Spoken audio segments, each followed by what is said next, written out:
శివ అనే అబ్బాయి ఇరుగు తోటలో పనిచేసి వచ్చి సారా తాగి అక్కడే ఉన్న గడ్డి తోవలాంటి దాని మీద పడుకున్నాడు.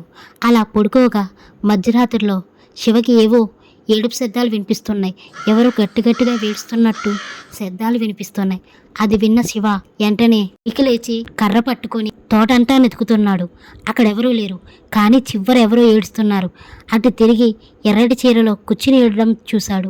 అంతే, తమ దగ్గరికి వెళ్ళి ఎవరు అని చెప్పి భుజం మీద చేసాడు. ఆమె స్లో మోషన్లో బుర్ర తిప్పి, నేను శివ నీ ప్రేయసిని అని గట్టిగా అతని మీదకి ఉరికింది. అది ఎవరో కాదు, దెయ్యం. ఆ దెయ్యాన్ని చూసి శివ గట్టిగా అరిచి అక్కడి నుంచి పారిపోయాడు. మీకే ఆ దెయ్యం కనిపిస్తే ఏం చేస్తారో కామెంట్ చేయండి. ఫుల్ స్టోరీ మన ఛానల్లో ఉంది, తప్పకుండా చూడండి. అలాగే మన వీడియోస్ని లైక్ చేయడం, సబ్స్క్రైబ్ చేయడం మర్చిపోద్దు. లైక్ చేసేయండి.